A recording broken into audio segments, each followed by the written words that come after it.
Hey everyone! A few months ago, I did a video about a staff Tempest for World vs. World. With the release of the new expansion, stuff have changed a bit, so I thought I could do an update video on that, as well as giving you another build that is using double daggers instead of staff.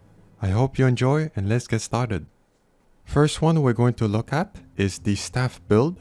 It has access to burst of cleanses, long range CCs, 2 super speed skills, and can give important boons like stability and alacrity.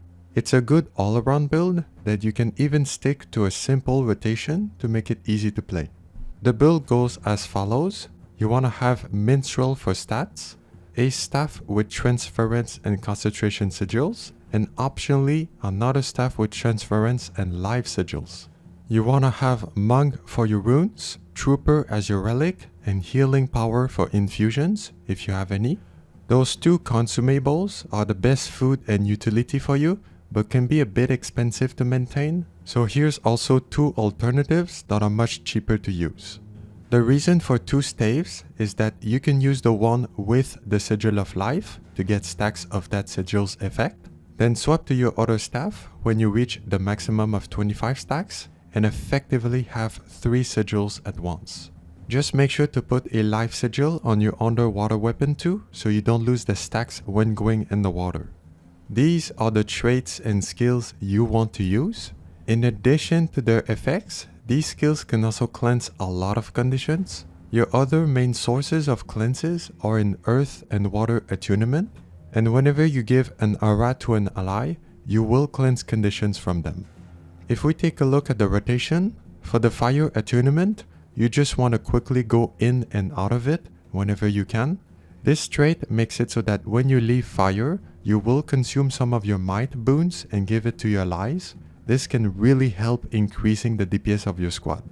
Water is one of the 2 most important attunements, other one being earth. You pretty much want to use all of your weapon skills, including the overload. The second skill is a blast finisher that you can use on fields for extra healing or cleanses. Skill 3 is a field that can heal allies standing on it. Skill 4 is an ice field that gives an aura to allies. This is a perfect one to use your blast finishers on, as it gives an additional aura per blast. And then your 5th water skill is a big AoE that can remove a lot of conditions from allies. By default, it removes 6 conditions over a period of 6 seconds, but because we have a trait that cleanses 1 condition whenever you grant regeneration, it will remove even more conditions, up to 9 conditions per ally in just 6 seconds. Finally, you want to make sure to always use your overload once before leaving the water attunement. It will cleanse conditions, heal, and give alacrity to allies. It's also a break stun, but only for yourself. For the air attunement, it's pretty much like the fire one. You just want to go in, use your skill 4 and 5, then swap out. The skill 4 gives swiftness and super speed to allies, so it's a great skill to use when pushing or retreating from enemies. And your skill 5 is one of your big CC that can hit up to 10 targets. I like to use it when my group is doing a range bomb, but you can also use it whenever you want. For the last attunement, earth is very important with this staff build.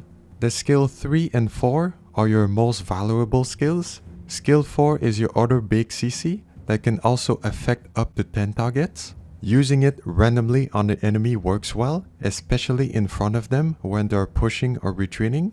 Your 3rd weapon skill is a very special one. At first, it will only give yourself a magnetic aura, but whenever you have that around you, you will access this new skill. It's a blast finisher that will remove 2 conditions from allies because of this trait. And it will also give 2 stacks of stability to allies, which can be really game-changing in some scenarios. Sometimes your squad might be lacking firebrands, which are the main sources of stability, and it is the most important boons in WvW. If your group doesn't have stability, it can be very difficult, so you can help a bit with the skill.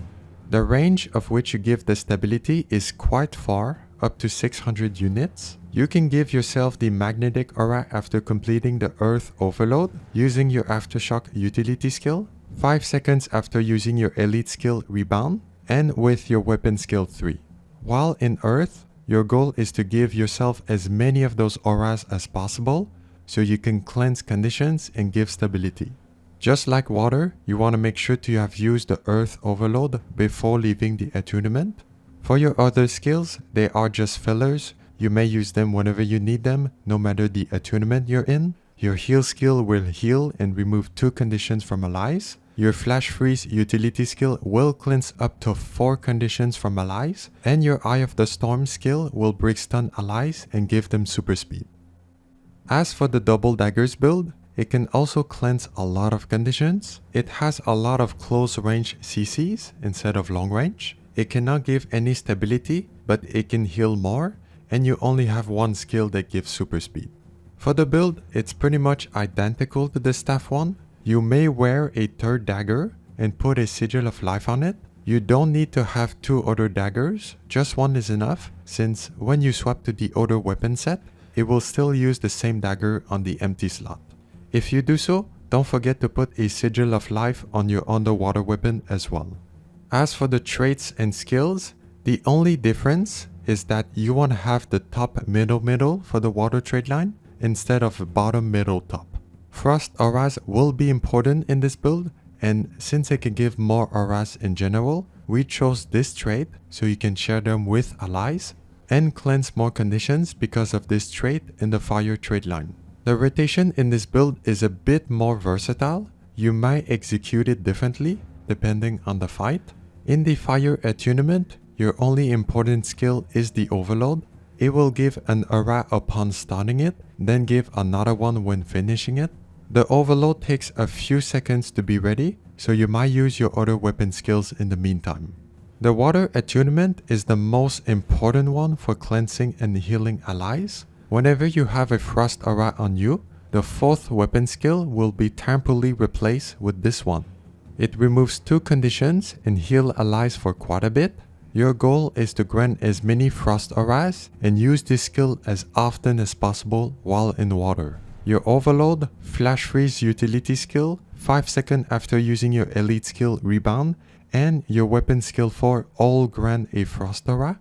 You may also receive it from the first trait and water trait line, and from Ice Field if you happen to use blast finishers on them. Speaking of which, your 3rd weapon skill is a blast finisher, and your 5th skill cleanses 3 conditions around you.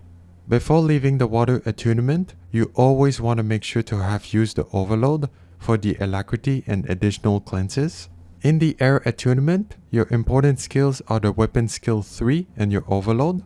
The 3rd skill gives a shocking aura and will temporarily replace the skill whenever you have that aura on yourself. You can also get that aura from overloading in air and 5 seconds after using your Rebound elite skill. Make sure to always use the skill whenever it's up so you can remove 2 conditions from allies and potentially stun enemies for a second if they are close enough to you. As for the last attunement, Earth is a bit of a weird one.